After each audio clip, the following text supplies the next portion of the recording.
Hello and welcome back to everyone that's tuned in to the American Ultra Stock channel. Thank you so much for being here. Today, a bit of a different video. As you guys see on the screen, Braden had the brilliant idea of trying to have an interactive video with you guys, putting out a post right there on Twitter or X. A lot of you guys actually participated. We're really happy and thrilled to see that. So basically, we're going to be walking through the hot takes from the fan base right here. Straight to the first one, Braden, if you want to read it for us and give your opinion on it. And as just to give you guys a brief explanation, it's just our opinion on it, and we'll discuss a little bit on the points that you guys made. And the first one, Braden? Yeah, well, first off, thank you to all of you viewers who participated in this, left a hot take. Hopefully, if this does well, we're more than happy to do another one of these in the future. But yeah, let's get into it. And also, if you didn't participate and haven't followed our X account yet, go follow it. Lots of content, USMNT related. But for the first one, we have from USMNT Prospects, one of the biggest scouts on here. Roster consideration should be this: you are a player with the ability to raise the level of the USMNT. If applicable, you stay. If not, you're chucked out. Bottom half of the roster should be constant auditions. Keep trying out young players until some run with their chances. Yuri, what do you think? I think that this is, I really like this one. Well, first, because I don't really know if the bottom half should always be constant auditions, but I like that no one's safe. And for a long time, I think people have thought maybe I'm a little bit toxic because I think that a lot of these players shouldn't be as safe as they are. They should be pushed. So I like this one. I would like to ask you, before you give your opinion, who do you think falls into that criteria of if you're a player with the ability to raise the level of the USMNT? And I'll throw right here a hot one. Gio Reyna. He arguably has the ability, but he doesn't really get the minutes. Where do you think he falls within this one? Should it be contending for it, or do you think that's the parameter of ability to be on the USMNT regardless? I think, and also going based off other tweets I've seen from this guy, I think it's mainly the players who are more on the fringes, players who you normally see coming off the bench. I think for this specific scenario, Gio Reyna would be safe from this, but players like Brendan Aronson, Luca De La Torre, Cameron Carter-Vickers, players like that who they're always the backup to their position and don't see as many minutes. And I think it's a fair take, honestly. I don't know if maybe constant changes are always good, because you do want to have a locker room vibe, a good team culture, a good team chemistry. And I think it's definitely some of the players off the bench who get significant minutes contribute to that heavily, especially if you have leaders, older guys, players like maybe Tim Ream.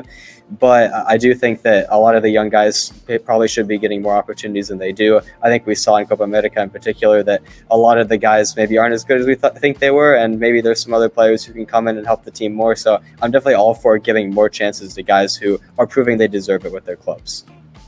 Absolutely. I would also think for the next three camps, I would completely be in favor of this strategy that he mentioned. So thank you, USMNT Prospects, for also helping us at the beginning of our journey on Twitter and X. Now moving on right here to Brendan Williams. Another hot take. Kevin Sullivan will not be a part of the 2026 World Cup. He's just too young, and others will be more qualified at the time. That being said, I hope I'm wrong. P.S. Please continue to put out youth USMNT content. That's for sure. And now on the take, Braden, I know you're a big fan of him. He's a Philly boy. Do you think he will be there? He might be too soon, but where do you stand? Yeah, well, I'm wearing a Union shirt right now, as always. Kevin actually just made his second MLS appearance tonight as we record this, so congratulations to him. I actually don't think this is really a hot take, and I think someone replied to him as well saying the same thing. I think there hasn't actually ever been a 16-year-old to play in a World Cup. He'd be the first, and as big of a talent as he is, I don't know if he's that big of a talent. And as well, the position he plays, we have players like Reyna, Tillman, both Aronsons, maybe even Diego Luna, a bunch of other players who can play at the position. I just don't think he'll be ready, especially the fact that he's going to be in MLS. He'll probably have 1.5 seasons of MLS under his belt. I just don't think that's really enough to warrant a USMNT call-up. Maybe he proves me wrong. I hope he does. It'd be great to see a player of his age already making that jump. But I do fear if he does make the roster, it could be a Theo Walcott situation for England where he's kind of just there for the experience, and I think someone else maybe might deserve the spot more. Yeah, I actually think that it would be a hot take if he said that he was going to make that roster. I'm more on that side, and yeah, shout out to Theo Walcott. He was a wonder kid that never really came out to be. But hey, if Kevin Sullivan turns out to be a Theo Walcott, I'll still be really happy. Still a very solid player, I think. Now, Tyler Adams won't be in October camp even if he's healthy. There was a bit of an interaction on this one right here, and what do you think, Braden? Yeah, I just had to clarify with him that he meant just the October camp because we don't know if he's going to be ready. Personally, I think it's almost a guarantee that he won't be healthy for the October camp, which is why I replied. He said maybe just October, maybe January too. I'm hoping that our January camp isn't a camp cupcake because with Pochettino at the helm and with so little time before the World Cup, we just can't afford to waste camps like that. It probably still will be knowing U.S. soccer. But I agree with this take. I don't think Tyler Adams will be in camp for the first one that he's healthy, whether it's October or not, because he needs to prove it with his club. And I think club form is going to be taken a lot more seriously now. And it's not just going to be the same consistent group of guys. So once he gets back into form with Bournemouth, like we've seen him do in his, one game with them in the past, maybe I think have faith that he'll come back, but probably not immediately.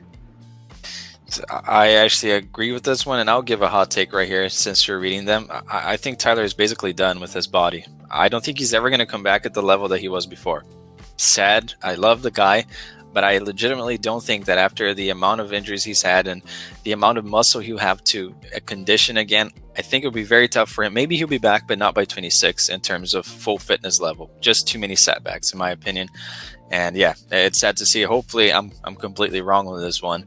Now, a new Matt will come into the goalkeeping department. Who made that Matt be, in your opinion, Braden? Well, he's talking about Matt Freese from NYCFC, a Philadelphia Union product who has been one of, if not the best goalkeepers in MLS. However, tonight he had an absolute disaster class. Horrible showing. I'm just going to say he was a double agent because he came from our academy and it was against the Union, but it's not what you want to see from a USMNT call-up. It wasn't as bad as Horvath's mistake that he made a couple weeks ago, but it still wasn't great. I do think he has probably one of the best claims for a USMNT spot out of the MLS goalkeepers. I wouldn't be opposed to seeing him get a chance. We all know that Matt Turner is basically finished. He's not even playing in the cup games for Crystal Palace. That's the whole reason why he made the move. It really doesn't make sense. Horvath just got benched for Cardiff City. Maybe he'll come back and start, but it's not a good sign. Our goalkeeper situation is basically in the worst possible spot. We're going to see MLS guys get a chance. Matt Freese, by the statistical measures, probably deserves it. I just don't know if he'll be there for 2026. Yeah, I will say this, maybe a new Matt or no Matt. I think probably no Matt for the goalkeeping department. I don't want to see Turner again. Again, sounds very harsh, but we need better. We deserve better not that we deserve better, but we should strive for better if we want to reach the heights that we seem to have as a goal for USSF now that they made a good appointment. Moving on right here to, he will not call players up based on their name alone. A nice use of they, there, and they, but it's okay, no worries. Their name alone.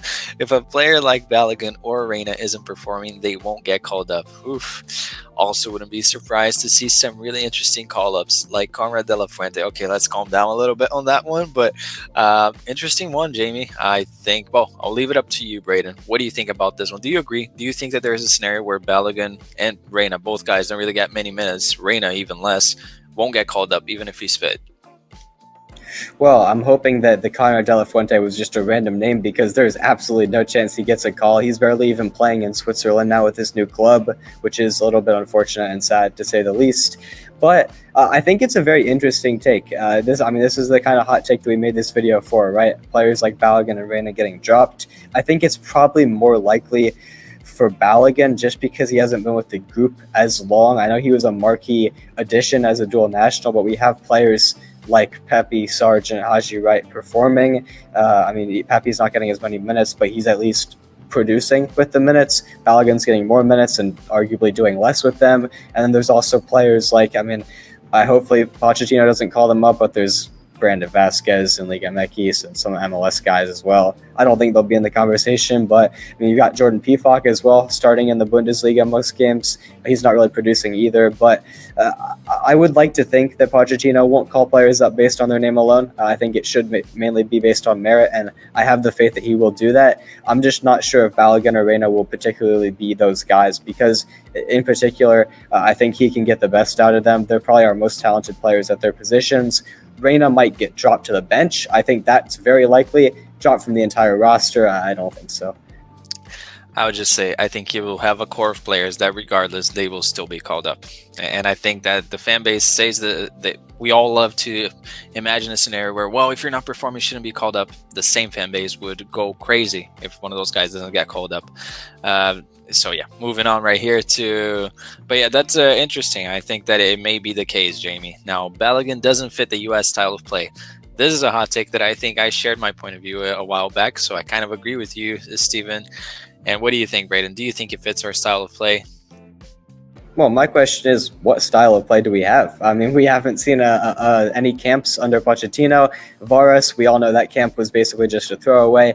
I definitely agree, and I think we've both said this in the past, that Balogun didn't fit Greg Ball, but I would argue for Balogun that not fitting Greg Ball is actually good for him, because Greg Ball is such an atrocious system and a horrible way to play the sport. So maybe that's a good thing. I definitely agree he didn't fit Greg's system, and that's why he, I think, struggled a lot in his first year or so with the program. That being said, he did seem to find form in Copa America under the system, and I will say in certain instances in this past camp, yes, it didn't mean anything. Yes, the tactics were bad, but we did seem to be playing in transition to suit Balogun's playstyle a little bit more, and that was nice to see. Now, he didn't convert any of the chances, which was a bit of a negative, but he was at least getting in the positions, which was nice to see. I think it kind of just depends on what Pochettino wants to employ.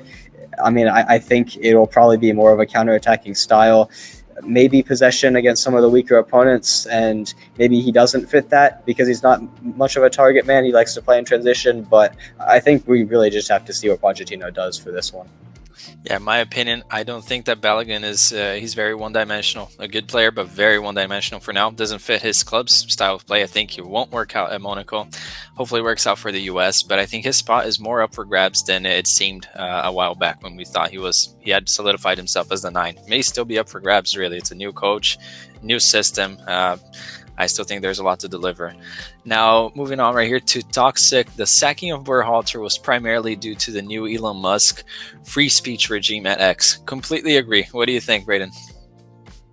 I don't know about primarily. I will say to every fan who participated in the X movement of Berhalter out, thank you. Your voices were noticed. I mean, it's been confirmed by some people that have sources at USSF that they did notice the fans' outrage, and it did play a part. It definitely did play a part. I don't know if necessarily the firing would have not happened if we didn't speak out. I think it probably still would have, because there were people within USSF who did want him gone. In particular, I think Matt Crocker was, I can't remember if it was him that wanted him gone or someone else that did, but I know there were people within the program that wanted Greg fired and maybe didn't even want Greg to come back in the first place. But I will say that the fans, what we've been saying the entire summer, Greg out, all of the tweets, all of the posts, they did definitely play a part. So to everyone who participated in that, your efforts were noticed. Yeah, I completely agree with the entire tweet, really. I think that Cindy Parlow-Cone should be really concerned. Elon Musk is coming for her seat. He's going to take over USSF, and we can all thank him for it. Moving on to, don't need Turner or Horvath. Called up or Ream. Very interesting point right there, Elita. What do you think, Braden? Do we need or don't need? I think they were trying to say that we don't need Turner, Horvath, or Ream, and I agree. I think it's time to move on from Turner and Horvath. If you want to keep one of them, I don't know even which one, as like a guy to help the young guys get integrated, maybe. Honestly, Sean Johnson might even be better at that, because we've seen Turner's mentality is horrible. Horvath is kind of just an AI. I mean, I don't know if he has a personality. No offense to the guy, but he seems very robotic. So maybe Sean Johnson is the old guy, the veteran, to play a part in helping the young guys. Hell, maybe we should just call Tim Howard back. I mean, we know he already has experience with the program, and I mean, he's probably a better goalkeeper now than Turner is, to be completely honest. So maybe we call in Tim Howard, but I don't think we need to see Turner or Horvath again. Ream, it's a tough one. I think realistically he's not an option for 2026. He's a good leader, and that's something we do lack. So if you want to have him as a fourth center back for that, maybe. If not, I think it's time to phase him out. I would like to imagine that now with Pochettino, we are not so reliant on leaders because, well, Greg wasn't a leader at all, so we were more reliant on these guys. Now, I think it's time for Ream to lead Charlotte, and Turner and Horvath toss up a coin, and whichever one you bet on, you call them up, because one of them is going to be there, likely Turner. But I completely agree, Alita. We don't need them. Now, moving on to Elliott. Build around our best players. Pulisic at any of left winger, right winger, 10. Is he significantly better at one of those? West, box to box. Jedi at left back. Well, that's just one. Balogun striker. Who's next? Haji, Tillman, Reina, Musa, Adams, John. Well, we're going to build the team around everybody then. Build formation from there. We might field out 15 players that way, but out of that one, I appreciate the comment, Elliot. We're going to tailor like this. Who would be the players you would build the team around, Braden? Or if you want to address to that long formation right there. Yeah, no, I think that they probably listed a bit too many players for an 11, but I understand the point, and I think it is a good one. In international football, it's a lot less about tactics because you don't have enough time to truly implement a complex system with the players. You're only with them a couple weeks out of the year, and there's long breaks in between them. You're only together for a very limited amount of time in each camp, besides, of course, the tournaments, but by then you're already competing in high-stakes games so early on. I do think that the tactics should be tailored around the best players. The system should be tailored around the best players. Pulisic, to their point, I think he can play very well on the left, on the right. At the 10, I'd rather leave that spot for one of Reina or Tillman personally, but I do think if needed, maybe as a dual 10, he could play there. If we want to play like a 4-2-2, it's not the worst spot for him necessarily, although I do think he's probably better on the wing. Jedi, of course, you need to build around him. Weston, I think we all know his quality if the work ethic is there, and I have faith that Pochettino will instill the work ethic in him.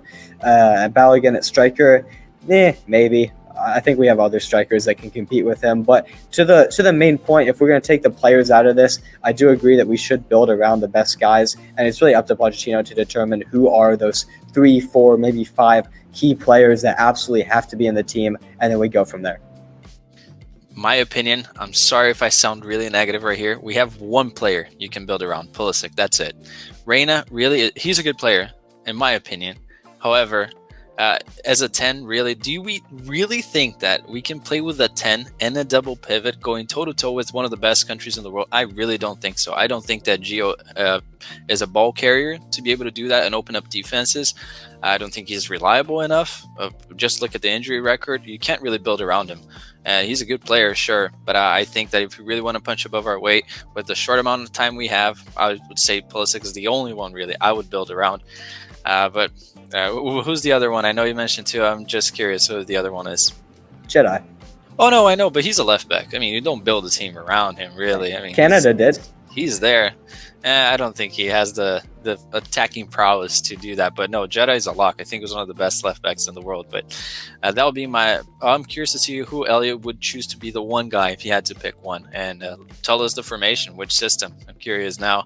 Moving on to Sam Rudd right here. Tessman is better than Cardoso and Musa. What do you think, Brad? That's definitely a hot take. I would just say I completely agree. Maybe some people think it's insane, but hey, this is what we made this video for. What do you think, Brayden? Where do you stand on the Tessman versus Johnny mostly? Because Musa, I mean, it's not really a CDM. I see you repping Venezia there. I mean, Tessman's been your guy for so long, and I mean, I've also been high on him, but it's mainly been you, to your credit.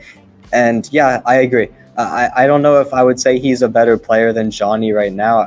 I think it's a bit of a tough comparison because Tessman really hasn't had much of a look with the national team. He had that one camp last year, and he didn't really play well in that camp, but again, he was barely given any minutes. So I think we need a better look at him. Hopefully that comes in October. I definitely think he's a better player than Musa because Musa has one move, and every time it ends up with him losing the ball. So I think Musa's just probably the most overrated player we have out of everybody. Maybe Reina's up there as well. But I think we've at least seen the quality from Reina at times. We've never seen that from Musa, really. Tessman versus Johnny, it's a toss-up for me.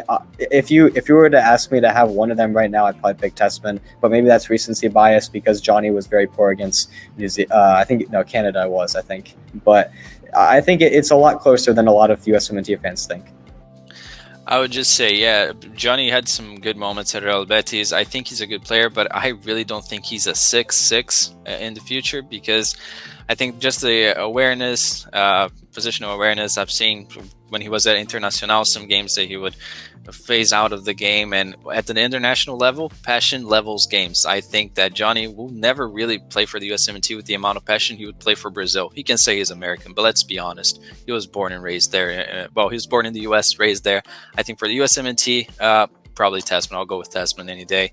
Moving on, but I wish to be wrong. Hopefully, Johnny has a great season at Betis. I want to emphasize that. Moving on to Tillman and Haji will be quickly phased out for lackadaisical play. I think that's what he would say. Pacho will be shocked at how brutal Jedi is in possession, initiating a desperate search for a replacement. Isn't that a hot take right there from Bob Glim? Props for the cojones to put that out, Bob. That's definitely an unpopular opinion. Braden, your takes. Well, to his credit, I will say this is probably the hottest take we've seen. I think it's absolutely the worst take we've seen. I think he might be still living in the past a couple years ago, because Jedi did have problems on the ball, especially with his first touch. But I think those have been ironed out very quickly. He's been one of the best left backs and one of the most underrated left backs in the world the past 2 seasons, and I think he's going to continue to show that. Like I've said, he's by far our second best player, especially when you compare it to the other players in his position around the world. He's untouchable. We're not looking for a replacement for him. We're looking for a backup to him. And I mean, even then, they're all so far. They're not even going to see the pitch. So what does that search even matter for, really? For Tillman and Haji, I completely disagree with that as well. I mean, I don't think you can say lackadaisical play for Haji when he was the reason we beat Jamaica, when we were playing like complete shit, to be completely honest. So we were playing horribly. He came on, bailed us out after the other bailout that happened with, thanks to Union legend Corey Burke scoring an own goal in the 96th minute, I believe it was, to force extra time. He scores a brace in extra time. I think he's one of the only ones that actually has shown passion at times. Tillman, I see the point a little bit more, but I think his quality is going to be really brought out by Poch. I think he's going to be the singular player that Poch helps the most. So I'm in complete disagreement here. Yeah, I'm in complete disagreement as well. I don't think that Botch will stay beyond 26, so maybe I could see the point for Tillman, because right now he's very sloppy, but he's going to improve as a player. Haji, as you said, he's bailed us out in the past, and for Jedi, he can start a worldwide search like Matt Crocker did the first time he rehired Greg Berhalter. He's not going to find anyone. I mean, it's very hard to find another left back that's better than him, let alone an American, even though we like the backups we have coming up. They are exciting. Now, moving on to Ty right here. Thank you, Ty, for commenting. It's Tillman should start over Reina from now on. Tillman is actually playing and far more reliable. Plus, we need to improve our mentality, and Gio not playing should not warrant a starting spot. That's a very hot but considerate take, in my opinion. What do you think about this one, Braden? I think it's a very well constructed one. Your thoughts? Well, I think it's funny. We're going from someone saying Tillman should be phased out of the team entirely to someone saying Tillman should start. And I agree more with Ty here. I think Tillman should be given the opportunity, at least until Reina is, I mean, first off, back healthy, because of course, he's injured now from some stupid thing that he picked up in camp, going to be out for another couple of weeks. Who knows if he'll even be healthy by October. And if he's just coming back, I wouldn't even call him up. There's no point risking him in a meaningless camp. I know he'll want to impress Poch in his first camp, but it's just better for him to focus on his health, get back to full fitness, especially when he's not even playing that much at Dortmund. And to that point, when he's not getting minutes, I think it's hard to say he should be a starter. I'd rather go with the player who's playing week in, week out, has match fitness, has the form. Maybe it's in a weaker league with a PSV, but they're playing against some high-level teams in the Eredivisie, 1 or 2, as well as, of course, the Champions League games. They just played against Juventus. I think Tillman didn't have his best game, but he was one of their most dangerous attackers at the very least. And I mean, I think he's been playing at a much higher level than Gio has, at least for club. So I agree with this take. I completely agree. Yeah, it's Eredivisie. Sometimes I even think about the defending. Sometimes it's poor, but where's Gio playing? He's not playing. He barely gets any minutes. The minutes that he got at Forest, I'll be honest, he looked very lackadaisical when he was on the ball, referencing back to Bob's point. I'll completely agree with that one, especially thinking about what Poch did with Dele Alli. I think that Tillman could be the American Dele Alli, maybe someday. But again, I don't know if Poch will stay that long. But moving on right here to Brendan Williams, reposting this in relation to my other take. Thank you very much for commenting again. Fit is more important than just good players. Obviously, there is a limit, but it is better to have fit than a player that disrupts the system, but is generally better, especially in a tactical sport like soccer. Could he be throwing some shade right here at Gio or a player like that has, I don't know if fit is more towards temperament, the vibes that the guy brings to the squad? What do you think, Braden? I think for club, I would agree. For the national team, going back to the earlier hot take that was about building a team around our best players, I actually disagree with this one here. I do think fitting a system could be important, especially for club. You absolutely need players that fit what the coach wants to do. For the national team, again, there's just less time to implement your tactics. You have to build and adjust the system around your best players. I don't think this is calling out anyone in particular, more just a general thing. But I would say, especially with only a year and a half to go, really, until the World Cup, I just don't think we really have enough time for that. We have to build around what we have, and I mean, we know what we have. There's very limited players at the top level, and we have to just rely on them, really. I agree with you. Unfortunately, disagree, Brennan, because we are in an extremely short span of time right here. He's barely going to have any games, so we have to adjust and build around, which is naturally what happens at the international levels as well. Moving on right here to football legionnaires. Thank you very much. He will ditch young players. He's got an immediate job to do and not nurture prospects, dual national battles. An interesting point. In reality, there are about 16 to 20 international matches left before the home-based World Cup, if that even. I don't even know if it reaches that number. So Poch doesn't have game time to waste. Very interesting. Do you think he may end up going for a more experienced approach? And could this mean Shaq Moore is back? I think this is a very interesting take, because I think a lot of USMNT fans have been campaigning, including ourselves, for the younger players to be integrated, to be given a shot. I think it is a valid point that there's not a lot of time left, but Pochettino did say it himself that there is plenty of time, more than enough, for him to really build what he wants to build here. And I actually disagree with what you said earlier. I think he will be staying until 2030. Some of the things he said in interviews, especially his interest in our youth programs, I think are really encouraging. So I do think it'll be more than a 2-year project. Hopefully I'm right, because it'd be great to have him for another cycle. I actually disagree with this take here. I think it's a reasonable thing to say that we want more experience, especially ahead of a World Cup. But ultimately, I'd rather go with players who have higher potential to actually deliver based on their talent, rather than call up some players who are playing at a lower level but have maybe more game time. Yeah, I will say I have to disagree with the take, because our experienced players are horrible. Turner, really. CCV, if you want to throw him as experienced, a leader, and Scott, horrible. So maybe he would be inclined to do that if he was with a better national team. With us, you kind of have to resort to the youth for some of these positions. So, and hopefully you're wrong. Hopefully you're right, Brayden. Hopefully he stays until 2030. That would be awesome. Now, Chris Richards is going to switch allegiances to North Korea after he goes 10 years without a USMNT cap, because he is, well, he's very bad. Let's just say that. What do you think, Braden? Do you think that Richards is overrated? It seems like our friend Herms right here doesn't really like him. What do you think, especially considering our shortage at center back position? Well, shout out to Herms or Hermes, because he's one of the most active commenters on our X. So shout out to him.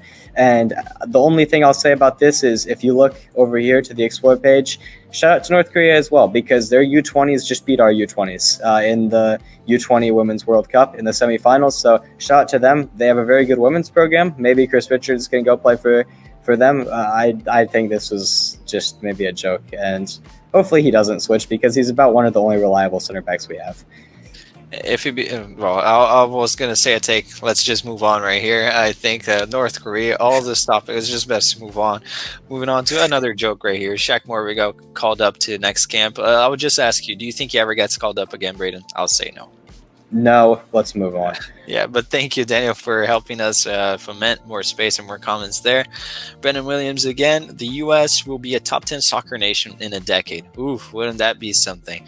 We are not in a golden generation. We simply have begun to take soccer more seriously here in the U.S. We have some of the best 08s and 09s in the world. Kevin Sullivan, Matthews Albert. We have the resources and drive. Do you think we have some of the best in the world, Braden? I know that you cover them a lot. And do you think that in 10 years, I would just say, I think it's too soon, really, for us to be a top 10 nation. What do you think? I think this is basically largely going off what I've said in the past. I mean, I've had this hot take I think, in multiple different videos, and I do agree. I don't know if necessarily we have some of the best in the world as a whole. I think maybe one or two, like Kevin, like Mati, could be up there, but I do think as a whole, our player pool for the future will be enough to be top 10. A decade might be a little bit too soon because, I mean, these players are 14 and 15 now. They'll be 24, 25, maybe just before their primes, maybe 15 years, we'll say. But honestly, I like the ambition, and this is the ambition we should have. We're a powerhouse in basically every other aspect of the world. Why can't men's soccer be different? I mean, it's the same for women's. Yeah, I think that it's definitely a goal to have. We shouldn't really just settle for, oh, we're getting better, we'll be the underdogs forever. It's a good goal. I agree, but I think it might be too soon. Realistically, if that happens, I'll be amazed because obviously I want to see us succeed, but I would be a little surprised. I think for now, maybe a little too soon, but I will say I agree. It's not a golden generation. It's a bronze generation, let's say. The first one where we have a good depth throughout the squad, somewhat reliable depth, playing at a better level. Now, moving on right here to Brian. Here's another hot take. The arrival of Poch will lead to Argentine dual nets and MLS playing for the Nets. And they won't be inferior to what we have. Acosta will be no worse than Tillman, and Espinosa will be no worse than Weah. Interesting take, Brian. What do you think, Braden? Could we see a Boludo mania in the USMNT? I actually think the first part of this is possible. I mean, we've already heard of a lot of rumors in the past of Lucho Acosta in particular potentially joining the USMNT. The problem with that is he did leave MLS to go to Liga MX for a year back in 2020, which reset his 5-year process of living here. So he might not even be eligible by the World Cup. 2026 should be the year he has his 5 years back, which it'd be a race against time. So in the future, I think it's definitely possible that we see a few, maybe not even Argentine solely. I think we could maybe see even other nationalities, top players from MLS come here, switch nationalities after 5 years. The fact that they won't be inferior to what we have, I strongly disagree with. Malik Tillman runs circles around Lucho Acosta, and not only because Lucho Acosta is 5'3", because of the quality as well. And Tim Weah, I think I'm one of his biggest haters. I think he's so overrated. But Christian Espinosa playing for potentially the worst MLS team of all time, come on, he's not even close to Weah. Yeah, I agree if he said someone like De La Vega, who I think maybe someday could, but no, I disagree as well. I think that, and also I don't think there are that many Argentine American dual nets. The best prospects probably Kremaski, and we know he's not really setting the world alight at any moment in time. Moving on right here to what was that one? He should give Reina the armband. Shit, I think this is trolling. There is no way. You see any leadership qualities in Reina? I think he's a really talented player. Maybe there's a world where he goes to that level we think he might reach, but the armband, what do you think? Do you think that's even possible, or should we just move on? Yeah, just sorry for the conclusion. I'm sorry if I scrolled past yours as well, which the video is just getting a little bit long. I think we should, cover this one briefly, and then I think we should end it with the Brandon Williams one. Just go to that one next, have it be the last one, because I think it's a very interesting one. Reina should absolutely never touch a captain's armband. That's just not the type of player he is. End of story, really. Yeah, and thank you so much for sending us the comments. Again, the video is being a little bit extensive because we're trying to read all of them. Let us know if you really enjoy this. We'll do a part 2, and we'll do another one up. We'll put another one up. So thank you. So sorry if we didn't reach yours, but again, it's we would stay here for almost an hour. But moving on to the final one right here by Brandon Williams, who made a very good points throughout the thread. So thank you so much. Big fan. My hot take is that I think that Pochettino will bring MLS players in for US camps and competitions. A lot of MLS hate, and I am guilty of it too, but Canada just whooped us with a roster filled with them, let alone all of the other CONCACAF nations. Do you think Poch could be inclined to making an MLS roster? I'll be honest, I don't think so. I think he's a type of guy that values pure soccer too much to resort to MLS guys. And who even is there, really? Yeah, I agree with you. I think it's an interesting point, and it is notable that Poch did say he'll probably be living here in Atlanta. That is the plan, at least, which, again, I think is another thing that indicates that maybe he could be staying for longer than just past 2026. But he did also say that he's going to be in Europe a lot, talking to the guys, watching their games, all of that sort of stuff. Building up relationship with the clubs as well is one thing that he said that I think was very important, because that's always a big thing. And even, again, another indication that he's staying for longer. The 2028 Olympics are also hosted by the United States in Los Angeles. That's a huge tournament. We're going to have a perfect talent pool for it. So building up relationships with the clubs and trying to get players even released for that, I think, is a big thing.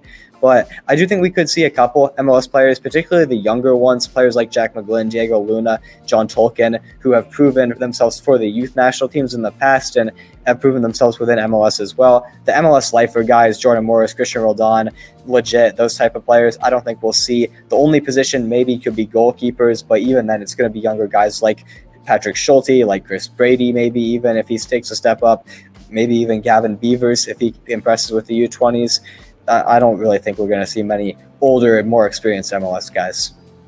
Yeah, honestly, I kind of defend sometimes some of these MLS guys like Zimmerman or even Miazga. I don't think they're as bad as people make them out to be, but I don't think there's a world where Ponch resorts to that. And that concludes it for this video. Thank you so much, guys, for watching this, for, again, interacting with us. This was really fun to make. Obviously, we couldn't get to all of them, so let us know if you want us to do a part 2. Make this a monthly thing or even more often. Let us know. Make sure to leave a like, subscribe. Sorry if we didn't get to your comment, and share with your friends. We'll see you next time.